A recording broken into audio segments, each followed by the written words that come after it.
여러분, 잠깐 손에 들고 계신 스마트폰을 한번 바라봐 주세요. 지금 이 순간 전 세계에서 가장 치열한 기술 전쟁이 벌어지고 있는 전장은 미국 실리콘밸리의 거대한 데이터 센터가 아닙니다. 바로 여러분 손바닥 위에 올려진 그 작은 직사각형 기기 안입니다. 믿기 어려우시죠? 하지만 숫자가 먼저 말해줍니다. 2026년 현재 글로벌 AI 시장 규모는 약 6,380억 달러 하나, 약 870조 원에 달하는 것으로 추산됩니다. 그런데 더 놀라운 사실은 따로 있습니다. 이 거대한 시장의 무게중심이 지금 조용히 하지만 매우 빠르게 이동하고 있다는 것입니다. 클라우드 서버 중심에서 개인 디바이스 중심으로.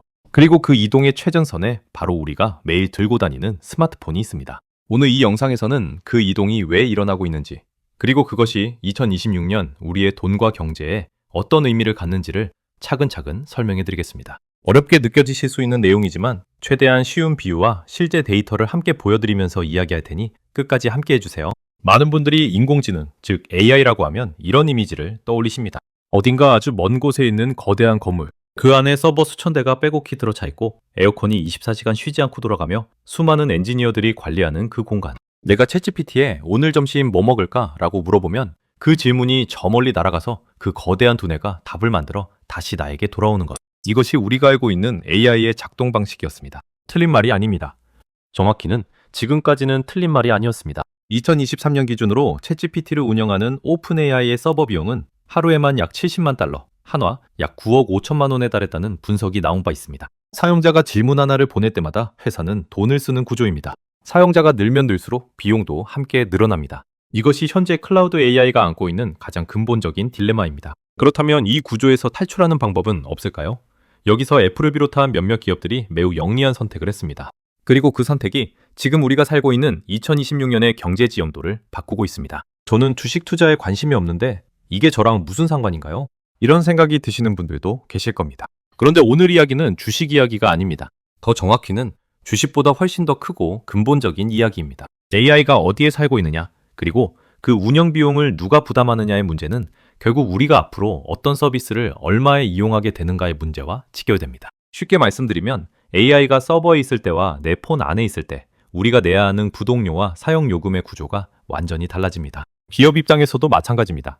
직원들이 AI를 쓸 때마다 회사가 외부 서비스에 돈을 내는 구조와 한번 기기를 구매하면 이후에는 추가 비용 없이 쓸 수 있는 구조는 비용 계획 자체가 완전히 달라지죠. 실제로 글로벌 컨설팅 기업 맥킨지의 2025년 보고서에 따르면 기업들이 AI 도입 시 가장 큰 장벽으로 꼽은 것 1위가 바로 지속적으로 발생하는 운영 비용의 불확실성이었습니다. 이 문제를 해결하는 방향이 곧 다음 10년의 AI 시장 판도를 결정짓는다는 뜻입니다. 오늘 이 영상이 끝날 즈음에는 여러분이 다음 세 가지를 명확히 이해하실 수 있도록 구성했습니다. 첫째, 클라우드 AI가 왜 구조적으로 비용 문제를 피해갈 수 없는지 그 경제적 원리를 이해하게 되실 겁니다. 추론 비용이라는 개념이 왜 AI 기업들의 최대 고민거리인지 쉽게 설명해 드리겠습니다. 둘째, 애플을 비롯한 일부 기업들이 이 문제를 어떻게 피해가고 있는지 온디바이스 AI라는 전략의 경제적 논리를 살펴보겠습니다. 복잡한 기술 용어 없이 일상적인 비유로 설명해 드리겠습니다. 셋째, 이 흐름이 2026년 현재 우리의 소비 생활과 경제 전반에 어떤 변화를 가져오고 있는지, 그리고 우리가 이 변화를 어떻게 읽어야 하는지를 함께 생각해 보겠습니다. 어렵지 않습니다. 경제는 결국 누가 돈을 내고 누가 이익을 가져가는가의 이야기이기 때문입니다. 오늘도 그 단순한 질문을 가지고 시작해 보겠습니다. 자, 그럼 본격적으로 들어가 볼까요? 여러분, 요즘 챗GPT나 구글 제미나이 같은 AI 서비스를 한 번이라도 써보신 적 있으신가요? 아마 대부분 사용해 보셨을 겁니다. 사용자 수만 봐도 알 수 있습니다. 챗GPT는 출시 2달 만에 월간 사용자 1억 명을 돌파했고 2025년 기준으로는 전 세계 월간 활성 사용자 수가 약 5억 명을 넘어섰습니다. 이는 넷플릭스 전체 구독자 수보다 많은 숫자입니다. 그런데 이렇게 많은 사람들이 쓰면 쓸수록 AI 기업들은 오히려 더 큰 고민에 빠집니다. 왜 그럴까요? 이것을 이해하기 위해 아주 간단한 비유를 하나 들어보겠습니다. 여러분이 배가 고파서 배달앱을 열었다고 상상해 보세요. 주문 버튼을 누르는 순간 저 멀리 있는 식당에서는 요리사가 재료를 꺼내 음식을 만들고 배달기사가 그것을 들고 여러분 집까지 달려옵니다. 이 과정에서 식당은 재료비, 조리 인건비, 배달비를 모두 부담해야 합니다. 손님이 한 명일 때는 괜찮습니다. 그런데 손님이 하루에 5억 명이라면 어떨까요? AI의 클라우드 방식이 정확히 이 구조입니다. 여러분이 AI에게 질문을 하나 던지면 그 질문은 인터넷을 타고 멀리 있는 데이터 센터 서버로 전송됩니다. 서버는 그 질문을 분석하고 답을 만들어 다시 여러분에게 보내줍니다.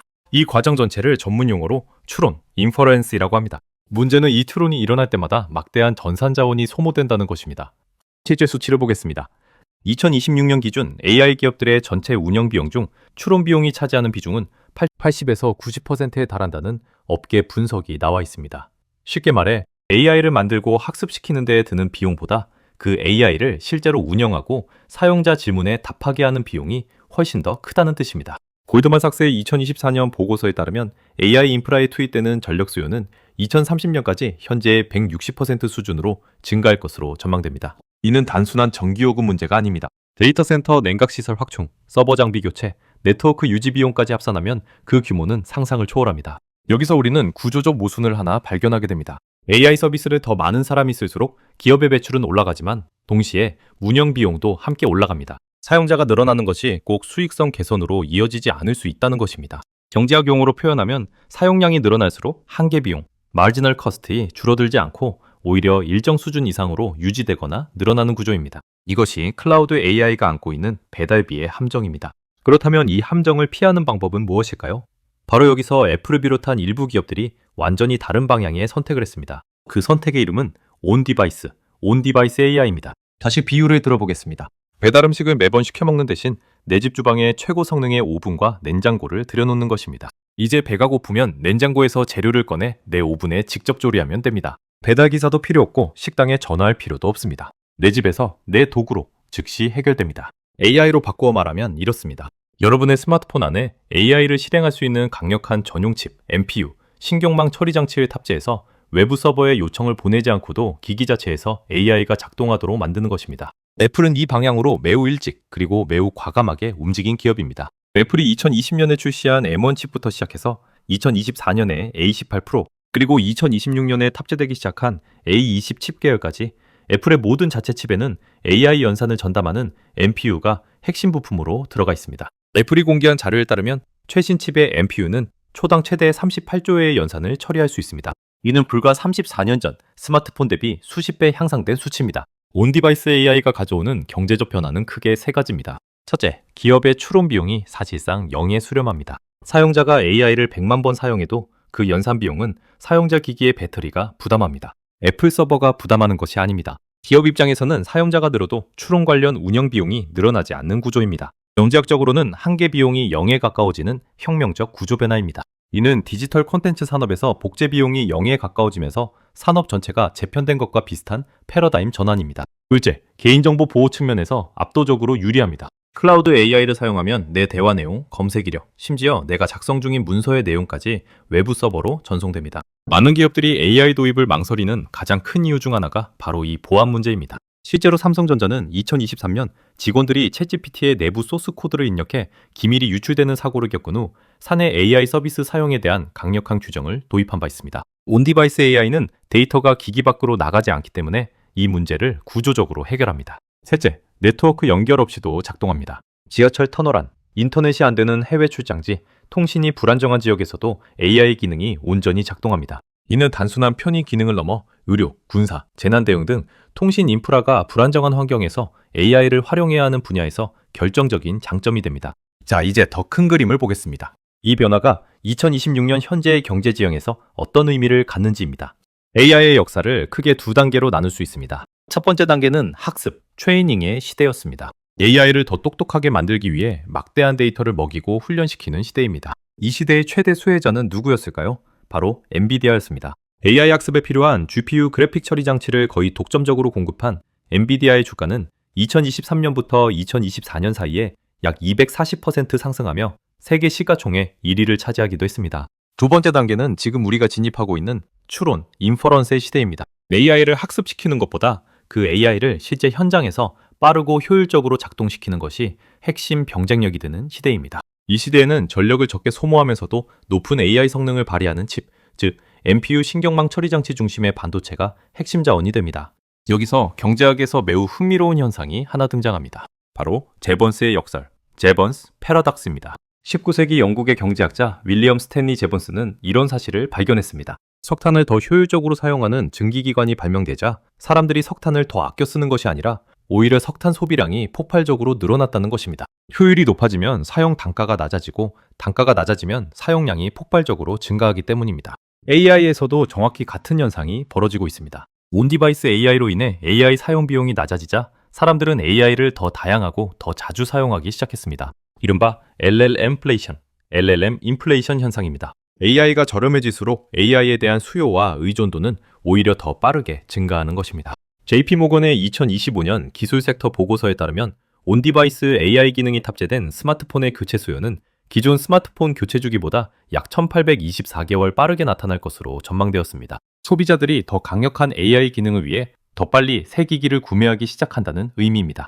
이는 애플에게 특히 유리한 구도입니다. 애플은 기기를 팔면서 하드웨어 매출을 올리고 그 기기 위에서 작동하는 AI 기능을 기반으로 애플 인텔리전스, 애플 케어, 각종 부독 서비스의 매출도 함께 키울 수 있습니다. 하드웨어와 소프트웨어, 그리고 서비스를 하나의 생태계로 묶는 애플의 전통적인 전략이 AI 시대에 더욱 강력하게 작동하는 환경이 만들어지고 있는 것입니다. 반면 서버 기반 클라우드 AI에 모든 것을 의존하고 있는 기업들은 지속되는 비용 압박과 보안 우려 속에서 새로운 수익 모델을 찾지 못하면 구조적으로 불리한 경쟁에 내몰릴 수 있습니다. 결국 2026년의 AI 경쟁은 누가 더 똑똑한 AI를 만드느냐에서 누가 더 효율적이고 안전하게 AI를 운영하느냐로 판 자체가 바뀐 셈입니다. 그리고 그 판에서 가장 유리한 위치를 선점하고 있는 곳이 어디인지 이제 조금 보이기 시작하지 않으신가요? 오늘 우리는 꽤 긴 여정을 함께 했습니다. 처음에는 다소 낯설게 느껴지셨을 수도 있습니다. 추론 비용, 온디바이스 AI, 제번스의 역설 같은 개념들이 처음 접하시는 분들께는 생소하게 들렸을 것입니다.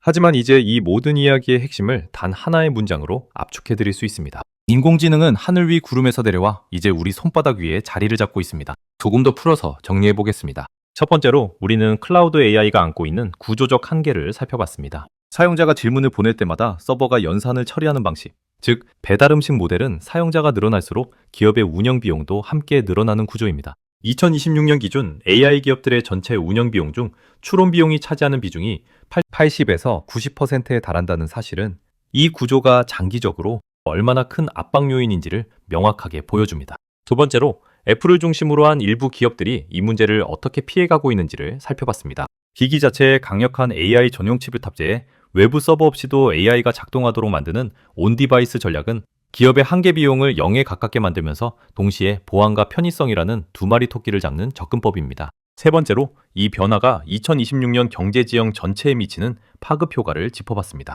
AI 학습 중심의 경쟁에서 AI 추론 효율 중심의 경쟁으로 판이 바뀌면서 반도체 시장의 주인공이 범용 GPU에서 추론 특화 NPU로 교체되고 있습니다. 그리고 제번스의 역설이 보여주듯 AI 사용 비용이 낮아질수록 AI에 대한 수요는 오히려 폭발적으로 늘어나는 역설적 현실이 펼쳐지고 있습니다. 이쯤에서 가장 현실적인 질문이 나올 것입니다. 그래서 저는 뭘 어떻게 하면 되나요? 투자자이든 직장인이든 혹은 그냥 경제 흐름이 궁금한 일반 시민이든 상관없이 변화의 시대를 살아가는 우리 모두에게 해당되는 세 가지 관전 포인트를 말씀드리겠습니다. 첫 번째로 살펴보셔야 할 것은 추론용 반도체의 흐름입니다. AI 시장을 이해할 때 많은 분들이 엔비디아의 GPU 가격과 실적만 보시는 경향이 있습니다. 물론 중요한 지표입니다. 하지만 2026년 이후의 시장은 범용 GPU보다 온디바이스 AI에 최적화된 NPU, 즉 추론 전용 칩의 성능과 보급 속도가 훨씬 더 중요한 지표가 됩니다. 스마트폰, 노트북, 태블릿에 탑재되는 AI 칩의 성능이 얼마나 빠르게 좋아지고 있는지, 그리고 그 칩을 누가 만들고 있는지를 주목하시면 시장의 흐름이 훨씬 선명하게 보이기 시작합니다. 두 번째로 살펴보셔야 할 것은 AI 관련 서비스 구독 구조의 변화입니다. 현재 많은 AI 서비스들이 월정액 구독 방식으로 운영되고 있습니다. 그런데 온디바이스 AI가 본격화되면 이 구독 구조에 근본적인 변화가 생길 가능성이 큽니다. 외부 서버 사용량에 따라 요금이 부과되던 방식에서 기기 구매 시 AI 기능이 함께 제공되거나 혹은 기기 자체에 묶인 정액 서비스 형태로 전환되는 흐름이 나타날 수 있습니다. 애플이 애플 인텔리전스를 별도 요금 없이 기기에 기본 탑재하기 시작한 것은 이 방향의 신호탄이라고 볼 수 있습니다. 여러분이 앞으로 어떤 기기를 구매하고 어떤 서비스에 구독료를 낼 것인지를 결정할 때 이 흐름을 함께 고려하신다면 훨씬 합리적인 선택을 하실 수 있습니다. 세 번째로 살펴보셔야 할 것은 에너지 효율 지표입니다. 이것은 다소 의외로 느껴지실 수 있습니다. AI 이야기를 하다가 왜 갑자기 에너지 이야기를 하는지 의아하실 수도 있습니다. 하지만 이것이 사실 가장 근본적인 지표입니다. AI 연산에는 반드시 전력이 필요합니다. 클라우드 서버이든 스마트폰 안의 NPU이든 마찬가지입니다. 결국 장기적으로 살아남는 AI 기술은 가장 적은 전력으로 가장 높은 성능을 내는 기술입니다. 국제에너지기구 IEA의 2025년 보고서에 따르면 전 세계 데이터 센터의 전력 소비는 2026년 기준으로 일부 중소국가의 연간 전력 소비량을 이미 초과했습니다. 이 문제를 해결하지 못하는 AI 기술은 규모가 커질수록 사회적, 환경적 저항에 직면할 수밖에 없습니다. 반대로 에너지 효율 문제를 먼저 해결하는 기업과 기술이 다음 시대의 표준이 될 가능성이 높습니다. 마지막으로 한 가지만 더 말씀드리고 싶습니다. 오늘 이야기에서 등장한 개념들, 추론 비용, 온디바이스 AI, 재번스의 역사, LLM플레이션, 이것들은 모두 지금 이 순간에도 실제로 벌어지고 있는 현실입니다. 뉴스 기사 한 줄로는 그 맥락을 파악하기 어렵고 전문 보고서는 너무 어려워서 접근하기 어렵습니다. 그 간격을 조금이라도 메워드리는 것이 이 채널이 존재하는 이유입니다. 경제는 전문가만의 언어가 아닙니다. 내 월급이 어디로 흘러가는지, 내가 쓰는 서비스의 가격이 왜 오르거나 내리는지, 지금 전 세계에서 어떤 기업들이 어떤 이유로 성장하고 쇠퇴하는지, 이 모든 것을 이해하는 눈을 갖게 되는 것, 그것이 오늘날 가장 실용적인 경쟁력 중 하나라고 저는 생각합니다. AI가 구름에서 내려와 손바닥 위에 안착하는 이 거대한 전환의 시대에 여러분이 단순히 기술의 소비자로 머무르지 않고 그 흐름을 읽고 이해하는 사람이 되시기를 바랍니다. 오늘 영상이 그 첫걸음에 조금이나마 도움이 되었다면 더할 나위 없이 기쁘겠습니다. 오늘도 끝까지 함께 해주셔서 진심으로 감사드립니다. 궁금하신 점이나 다음에 다루어 주었으면 하는 경제 주제가 있으시면 댓글로 자유롭게 남겨주세요. 여러분의 의견 하나하나가 다음 영상의 출발점이 됩니다. 좋아요와 구독은 이런 콘텐츠를 계속 만들어 나갈 수 있는 가장 큰 힘이 됩니다. 다음 영상에서 또 뵙겠습니다.